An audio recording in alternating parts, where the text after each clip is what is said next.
So what does this all mean for Great Britain, for the United States, for the West in general?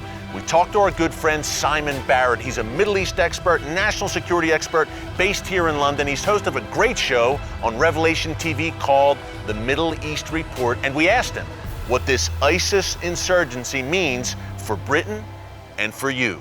Take a look. We're standing right now in the shadow of the famous Buckingham Palace. Simon, tell us a little bit. You're based here in London, obviously. Tell us a bit about what's been going on here and the threat level right now in the UK. Britain has faced an unprecedented wave of Islamist terrorist attacks that started in March with the Westminster Bridge terror attack, followed by the Manchester Arena attack, followed by the London Bridge attack. The British government of Theresa May is taking this terrorism threat extremely seriously. But if you look at the figures and you look at the threat, there are currently 23,000 jihadis that the British security services are monitoring. The last major terrorist attack in 2005... The London bombings, of course. The London bombings, our government really didn't respond to the root cause of this terrorism, which is the ideology, which is stopping the incitement, stopping the hatred, stopping this spread on social media, on YouTube platforms, on Facebook and what have you. And if you think now that you can watch an ISIS video and learn how to make a bomb from watching an ISIS YouTube video, it shows you that we really are losing this battle against ISIS, particularly in the realms of social media. The British people are famous for that stiff upper lip. Keep calm and carry on. What's the climate right now among the people here in the UK? There is a sense of uneasiness. There's a sense of wariness because of the daily news of almost daily terrorist attacks we've seen over the last couple of weeks in particular. I think there's urgent things the government needs to do. I mean, the government has to protect its citizens at all costs. Now, how is it that 300 jihadis who have joined ISIS in Syria and in Iraq are being allowed back into the UK where they pose a national security threat?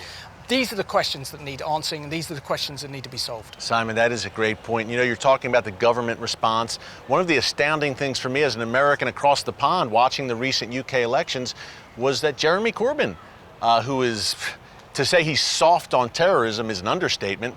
This is a guy who's called Hamas and Hezbollah his friends. How do we get to a point where a guy like Jeremy Corbyn nearly becomes prime minister? Absolutely frightening.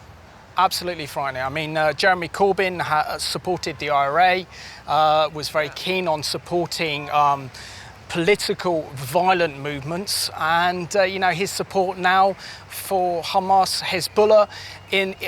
Straight after the Manchester Arena attacks, he blamed British foreign policy for the reason why London and Manchester being attacked recently, which goes against the very ethos of what we're confronting. That's right. ISIS have an ideology where they want to establish the Islamic Caliphate, establish an Islamic world government worldwide, bring in Sharia law, and reinstate the Caliphate that fell during the fall of the Ottoman Empire 100 years ago.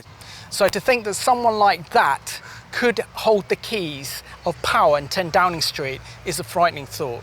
You mentioned Israel, Simon. Just wrapping up here, you do such great work for Israel, for the Jewish people. Your great show, The Middle East Report on Revelation TV. Everyone needs to check that out. Go to YouTube.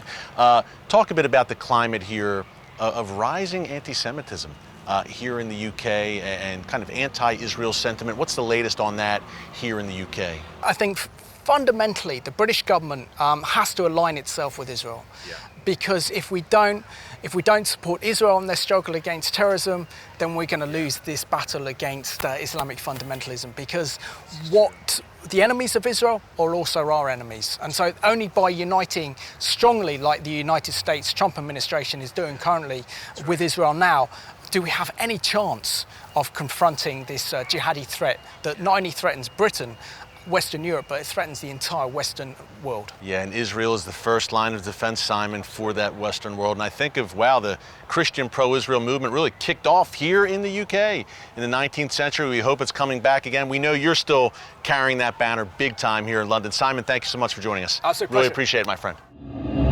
Thanks to our good friend Simon Barrett. You can check out his show, The Middle East Report, on YouTube if you're living in the United States, on Revelation TV here in Great Britain and in Europe.